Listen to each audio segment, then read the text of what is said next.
जय श्री कृष्ण। आप सभी को माघ मास शुक्ल पक्ष जया एकादशी की ढेरों शुभकामनाएं। प्रिय दर्शकों, आज के इस वीडियो में हम बात करेंगे जया एकादशी के विषय में। माघ मास के शुक्ल पक्ष की जया एकादशी का व्रत आपको कब करना चाहिए, सूर्य के मुख से एकादशी कब है, ये जानकारी हमारी भारत के लिए, भारत के आसपास के देशों के लिए और साथ ही यूके, यूएसए, कनाडा आदि सभी देशों के लिए होगी कि वहां पर तिथि का योग क्या रहा है, व्रत आदि किस दिन करना चाहिए। साथ ही बताएंगे कि पूजा कैसी करनी है भगवान की इस दिन, नियम क्या रहेंगे, इस एकादशी के किन नियमों के द्वारा व्रत करना चाहिए, आहार के रूप में आपको क्या खाना चाहिए इस एकादशी में, और पारण आपको कब करना चाहिए, पारण की विधि आदि क्या रहेगी। इस प्रकार से संपूर्ण जानकारी इस वीडियो के माध्यम से आपको प्रदान की जाएगी।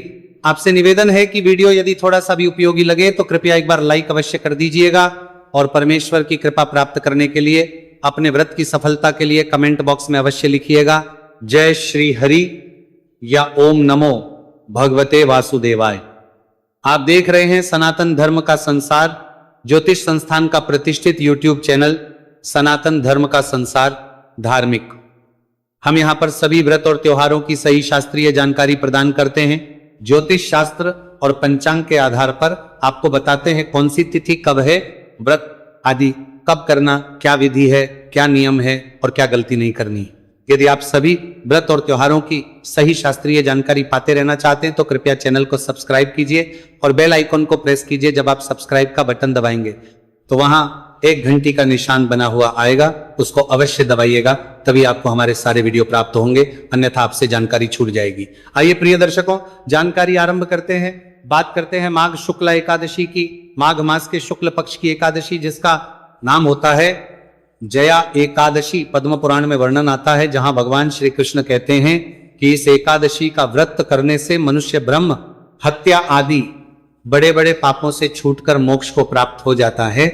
और ये जो एकादशी है इसके व्रत के प्रभाव से भूत पिशाच आदि योनियों से भी मनुष्य को मुक्त कर देती है। यदि मान लीजिए कोई जीव किसी पिशाच योनि में है या किसी की मुक्ति नहीं हुई है, कोई अभी तक मुक्ति प्राप्त नहीं कर पाया है, तो उसके निमित्त यदि एकादशी की जाए तो ये अत्यंत प्रभावकारी है, अत्यंत फलदायी है। ऐसा माना जाता है कि उसकी मुक्ति तुरंत ही हो जाती है। इसके लिए क्या करना होता है, बेरी बात करना, मनती ईयार बार आपको संकल्प करना होता है कि आप अमुक एकादशी अमुक प्रेत के निमित्त, अमुक व्यक्ति के निमित्त कर रहे हैं, उसकी मुक्ति के लिए कर रहे हैं या कर रहे हैं। इससे बताते हैं कि वह आत्मा तुरंत ही मुक्ति को प्राप्त कर लेती है। तो आप इस एकादशी का व्रत पूर्व में किसी का जिसका देहांत हो चुका है और आपकी संभावना हो कि उसकी मुक्ति नहीं हुई होगी, या उसकी मृत्यु किसी ऐसे हालात में हुई है जहां मुक्ति की संभावना कम हो, तो उनके निमित्त भी इस एकादशी के व्रत को करके उन्हें अर्पित कर सकते हैं। इसकी महिमा बताते हुए भगवान श्री कृष्ण कहते हैं कि एक समय जब इंद्र स्वर्ग में राज करते थे और सब देवगण जो है सुखपूर्वक स्वर्ग में रहते थे, तो एक समय इंद्र अपनी इच्छा अनुसार नंदन वन में अप्सराओं के साथ विहार कर रहे थे और गंधर्व जो है गान कर रहे थे।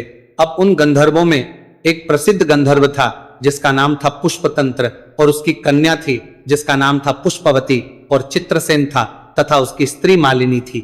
इस प्रकार से ये चार लोग जो है नृत्य कर रहे थे। तो मालिनी का पुत्र पुष्पवान और उसका पुत्र माल्यवान भी उपस्थित थे।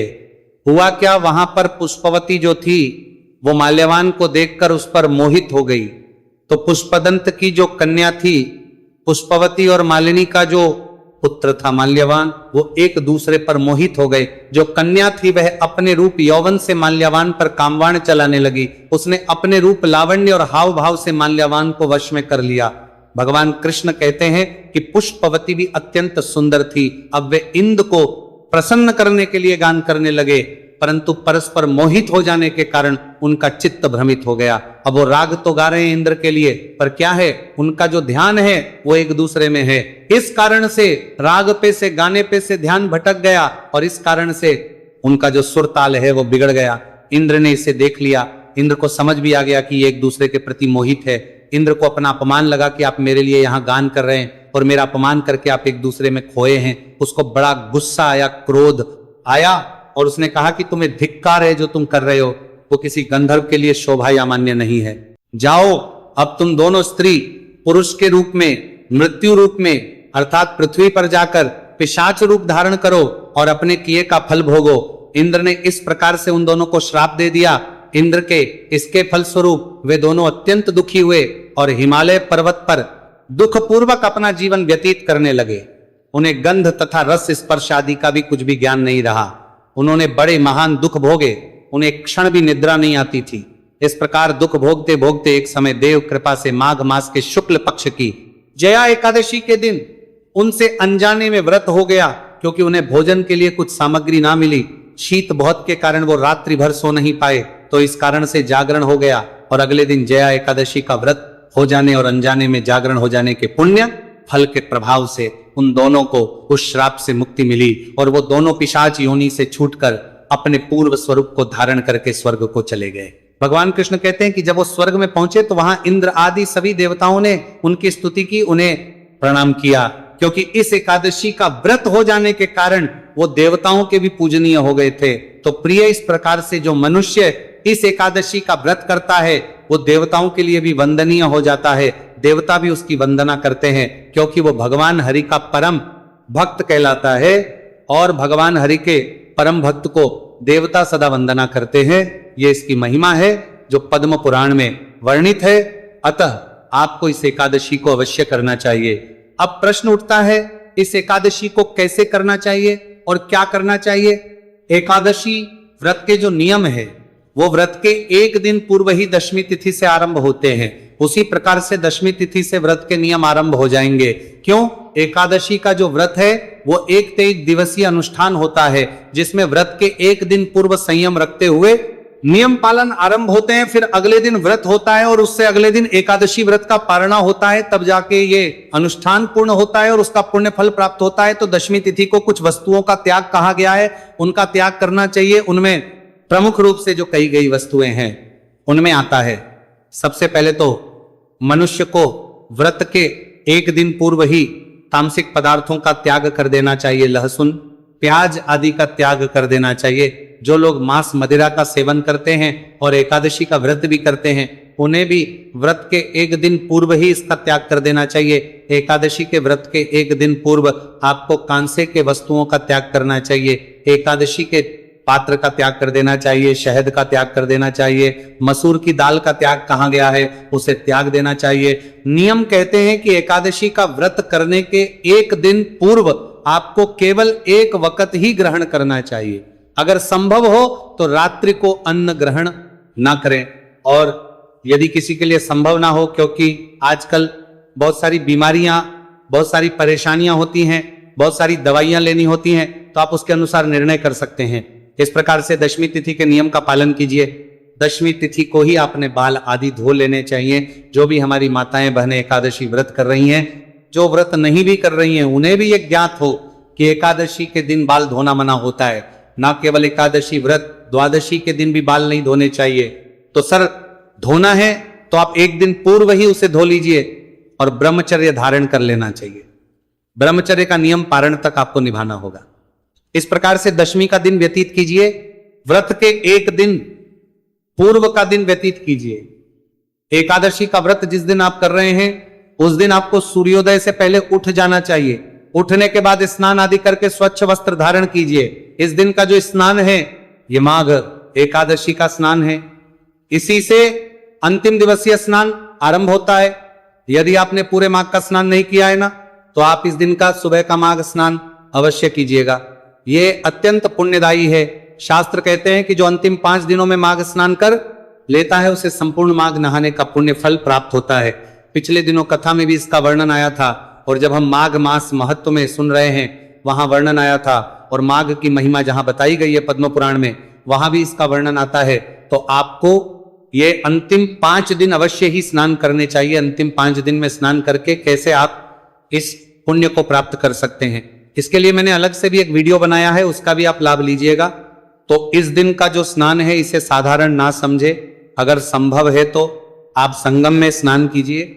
शास्त्र कहते हैं कि जो मनुष्य माघ शुक्ला एकादशी पर त्रिवेणी संगम स्नान करता है उसके सभी पापों का नाश होता है और उसे दिव्य पुण्य की प्राप्ति होती है तथा इसके प्रभाव से उसके पुण्य जो है वो 1000 गुना बढ़ जाते हैं।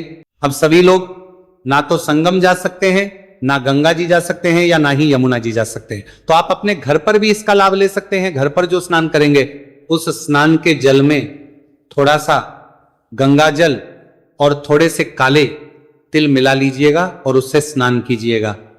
अगर संभव हो तो उबटन के रूप में भी तिल का उबटन बनाकर लगा सकते हैं, या तिल के स्थान पर आप बेसन या हल्दी का उबटन भी प्रयोग कर सकते हैं।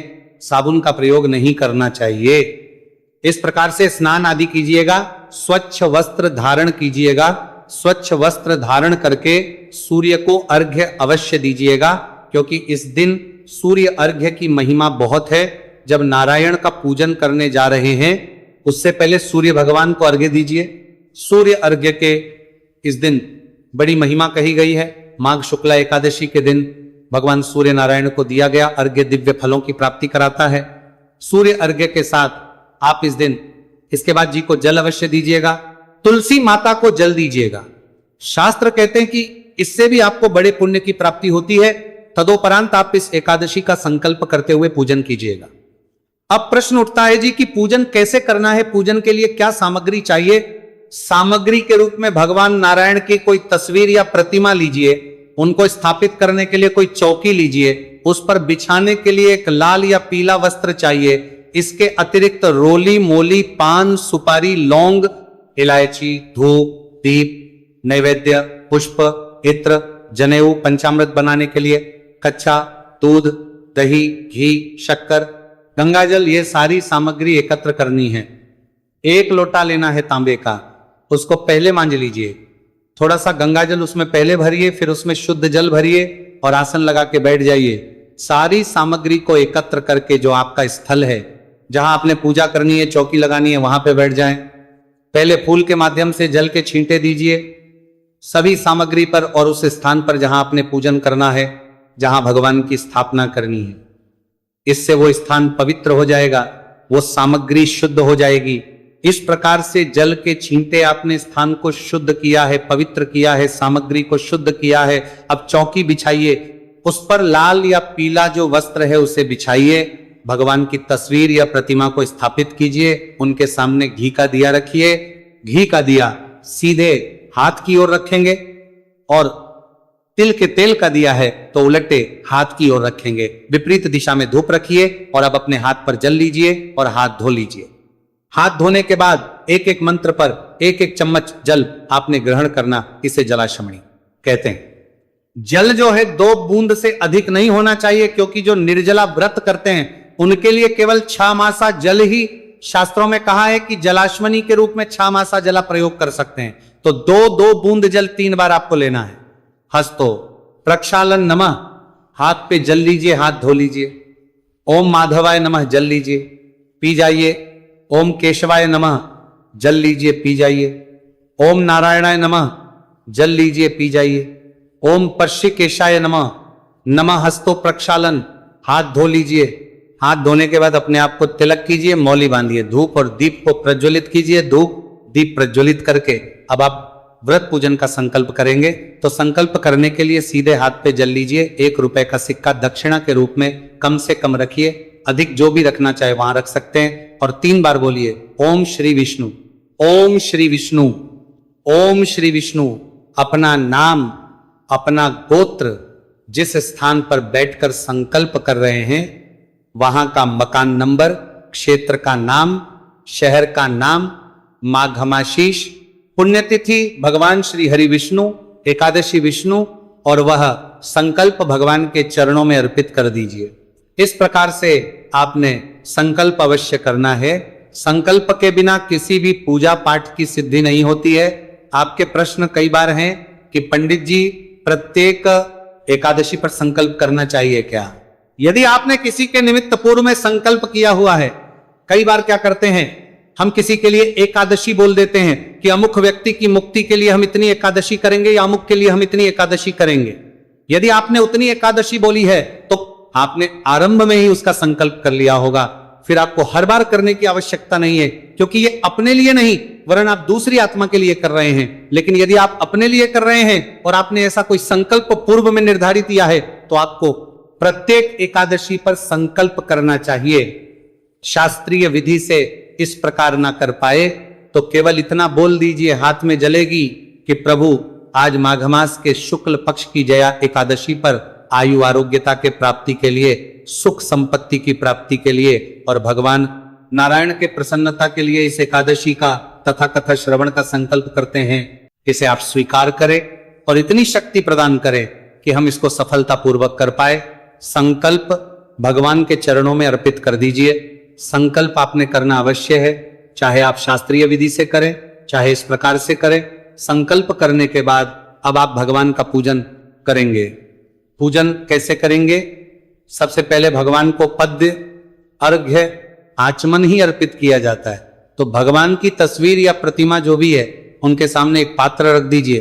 प्रतिमा है तो आप उनको स्नान करा सकते हैं, तो किसी स्नान के पात्र में रखिए, उनको बड़ी थाली आदि में विराजमान कीजिए। सबसे पद्य, अर्घ्य, आचमनी, तो 3 बार जल अर्पित कीजिएगा। आद्य के रूप में, फिर अर्घ्य के रूप में, फिर आचमनी के रूप में। मैं आपके लिए इस एकादशी की पूरी पूजा विधि का वीडियो अलग से भी अपलोड करूंगा, उसका भी आप लाभ ले सकते हैं, क्योंकि यहां मंत्र के सहित बताऊंगा तो यह जानकारी बहुत बड़ी हो जाएगी। इसीलिए मैं यहां संक्षेप में बता रहा हूं। जो इसी प्रकार से करना चाहते हैं वो इससे लाभ ले सकते हैं। अन्यथा मैं एकादशी के पूजन का वीडियो जो है मंत्रों के साथ अपलोड करूंगा, आप उसको उसके अनुसार पूजन कीजिएगा। तो पद्य, अर्घ्य, आचमनी कराइए, फिर भगवान को स्नान कराइएगा। तो स्नान के लिए जल के छींटे दीजिएगा, भगवान को जल के छींटे दीजिएगा। पुष्प के माध्यम से अगर प्रतिमा है तो प्रतिमा को शंख में जल भर के स्नान कराइएगा। स्नान के बाद पंचामृत स्नान कराया जाता है। पंचामृत स्नान के लिए क्या करेंगे आप, कि जो पंचामृत बनाइएगा, पंचामृत में शहद का प्रयोग नहीं होगा, ध्यान दीजिएगा। और पंचामृत को फूल पर लगा लीजिए, फूल पे लगा के और वो भगवान नारायण को अर्पित कीजिए, भगवान विष्णु को अर्पित कीजिए। जो प्रतिमा पर पूजन कर रहे हैं वो प्रेम से पंचामृत से फिर स्नान कराइएगा। पुनः शुद्ध जल से स्नान कराइए। तस्वीर है तो जल के छींटे दे दीजिए पुष्प के माध्यम से, और प्रतिमा है तो अच्छे से नहलाइए भगवान को। शुद्ध देवक स्नान कराने के बाद स्नान कराइए। गंध युक्त स्नान क्या होता है, आप जल में थोड़े से चंदन लाल या सफेद चंदन मिला लीजिएगा और पुष्प डालिएगा और उसे स्नान कराइएगा। फिर भगवान को वस्त्र अर्पित कीजिए, वस्त्र के रूप में का टुकड़ा तोड़िएगा, वो अर्पित कीजिएगा। वस्त्र अर्पित करके भगवान को जनेऊ अर्पित कीजिएगा। जनेऊ को से तिलक कर लीजिएगा, फिर जनेऊ अर्पित कीजिएगा। जनेऊ अर्पित करने के बाद इत्र लगाएंगे, इत्र को फूल पर लगा लीजिए और अर्पित कीजिए भगवान को। इत्र अर्पित करके तदोपरांत भगवान को तिलक कीजिएगा। कुमकुम आदि से तिलक कीजिए। प्रेम से भगवान को तिलक करने के बाद पुष्प अर्पित कीजिए। फूलों की माला है आपके पास तो भगवान को माला पहनाइएगा। फिर धूप ये दीप दिखाइए और नैवेद्य के रूप में, अगर आपके पास कोई फल है तो फल अर्पित कीजिए भगवान को। फल नहीं है तो कोई मिठाई अर्पित कीजिएगा। तिल से बनी हुई मिठाई इस दिन अधिक उपयुक्त रहती है। खुश ना हो तो मिश्री अर्पित कर सकते हैं या बताशे अर्पित कर दीजिएगा। फिर आचमनी के रूप में 1 चम्मच जल सामने रखे पात्र में अर्पित कीजिएगा और फिर तांबुल अर्पित कर्मी अर्पित कीजिएगा। और फिर तांबुल अर्पित कर्मी किया जाता है। तांबुल के रूप में पान का पत्ता लीजिए, उस पे 2 लौंग, 2 इलायची और 1 सुपारी रख दीजिए। पान बनाइए और वह भगवान को अर्पित कीजिए। शुभ दक्षिणा, जो भी दक्षिणा आप अर्पित करना चाहते हैं भगवान को, वह दक्षिणा लीजिए। दक्षिणा भगवान को चढ़ाइए। हाथ जोड़ के नमस्कार कीजिए। प्रभु से प्रार्थना कीजिए कि प्रभु इस पूजा को स्वीकार कीजिए, इस दक्षिणा को स्वीकार कीजिए। और फिर आप कथा सुनिए। एकादशी की कथा आपने सुननी है। एकादशी की कथा के साथ विष्णु शास्त्र नाम का श्रवण करना है और फिर आरती करनी है। आपकी सुविधा के लिए मैं एकादशी की कथा और विष्णु शास्त्र नाम दोनों एक ही वीडियो में रिकॉर्ड करके अपलोड करता हूं। साथ में आरती भी होती है। इससे लाभ यह होता है कि आपको कहीं उधर कुछ और ढूंढना नहीं पड़ता। एक ही साथ आपको कथा भी मिल जाती है, विष्णु शास्त्र नाम भी और आरती भी, अगर आप इसका लाभ लेना चाहते हैं। और चैनल पर नए हैं तो जुड़ जाइए चैनल के साथ, सब्सक्राइब कीजिए चैनल को तो कथा सुनिए सुनिए, आरती कीजिए, नियमों के अनुसार दिन को व्यतीत कीजिए। नियमों में ध्यान रखिएगा कि शुद्ध शांत चित्त रहते हुए, किसी का अहित ना करते हुए, भगवान नारायण का ध्यान करते हुए दिन को व्यतीत कीजिए। सायंकाल को कीर्तन की बड़ी महिमा है तो कीर्तन कीजिएगा, आसपास कीर्तन होता हो तो वहां जाए। भगवान नारायण कहते हैं पद्म पुराण में कि यदि मनुष्य कीर्तन गा के कर सके, गा के करे, नृत्य करके कर सके, नृत्य करके करे, अगर आप ये नहीं कर सकते तो पुराण और कथा स्तोत्र के द्वारा भी आप कीर्तन का फल पा सकते हैं। तो वो जो पुराण और स्रोत कहे गए हैं आप उस वीडियो को सुन लीजिएगा, उससे आपको कीर्तन का फल प्राप्त होता है। रात्रि काल को जागरण की महिमा कही गई है तो जागरण कीजिए, अधिक नहीं तो 2 बजे तक तो जागरण कीजिए ही कीजिए। उसमें भी ऐसा नहीं कि आप टीवी देख के समय व्यतीत करें। जागरण का अभिप्राय है कि आपको भगवान के वही स्त्रोत पाठ आदि सुनने चाहिए या मंत्र जप करना चाहिए, तो वह वीडियो आपके लिए उपयोगी रहेगा। आहार की बात करते हैं तो इसमें आहार के रूप में केवल फल आहार ही लेना चाहिए और साथ में दूध ले सकते हैं। अन्न तो पूर्ण रूप से वर्जित होता ही है, परंतु ये सिंघाड़ा भी अगर ना खाएं तो उत्तम है। परंतु यदि आपका काम नहीं चले इनके बिना तो आप खा सकते हैं। शास्त्र कहते हैं कि आप जितना कम खाएंगे या जितना अधिक खाएंगे उसी के अनुसार एकादशी का फल निर्धारित होता है। तो ऐसा नहीं कि सुबह भी खा लिया फल, दोपहर को भी खा लिया, फिर शाम को खा ली। केवल एक वक्त सायंकाल को ही आपको खाना चाहिए। अगले दिन सूर्योदय से पहले पारण के लिए उठ जाइए। पारण का नियम कहता है कि पारण जो है व्रत के अगले दिन सूर्योदय के बाद, और यदि द्वादशी तिथि है तो हरिवासन का समय निकल जाने के बाद किया जाना चाहिए। पारण की संपूर्ण जानकारी के लिए मैं अलग से वीडियो अपलोड करूंगा, उसका लाभ लीजिएगा। अब बात करते हैं कि ये एकादशी है कब और इस दिन भद्रा रहेगी या नहीं रहेगी। प्रिय दर्शकों, माघ मास के शुक्ल पक्ष की एकादशी तिथि 28 जनवरी को शाम को 4:35 पर आरंभ हो जाएगी और इसका समापन होगा 29 जनवरी को 1:55 पर। ऐसे में 29 जनवरी को उदया तिथि मान के अनुसार एकादशी है और द्वादशी भी इसमें आ जाएगी तो श्रेष्ठ व्रत रहेगा। 29 तारीख को ही आपने व्रत करना है, 28 को भूल के भी ना कीजिएगा। अब बात करें कि ये व्रत बाकी देशों में, तो मैं आपको बताऊं यूएसए में भी, यूके में भी और कनाडा में भी, यूएई में भी, सभी जगह पर व्रत इस बार 29 को ही बन रहा है और 29 को ही आपको व्रत करना चाहिए और 29 को व्रत का पालन करना चाहिए इस दिन के बाद। और पारण के बाद आपको कुछ दान दक्षिणा अवश्य देनी चाहिए। इसके विषय में तुलसीदास जी ने लिखा है कि तुलसी पंछी के पिए घटे ना सरेता नीर, दान दिए ना धन घटे। जो सहाय रघुवीर, तो दान देने से धन कभी घटता नहीं है। तो मनुष्य को एकादशी के दिन जितना हो सके दान करना चाहिए। इस प्रकार से आप ये व्रत कीजिएगा, ईश्वर अवश्य ही आप पर कृपा करेंगे, आपका व्रत सफल होगा। कुछ और जानकारी रह गई हो, पूछना चाहे तो कमेंट बॉक्स में लिख के भी आप पूछ सकते। पूजा के लिए सूर्योदय से और प्रथम 1.5 घंटे का समय उत्तम रहेगा। भगवान सब पर कृपा करें। हरे कृष्णा।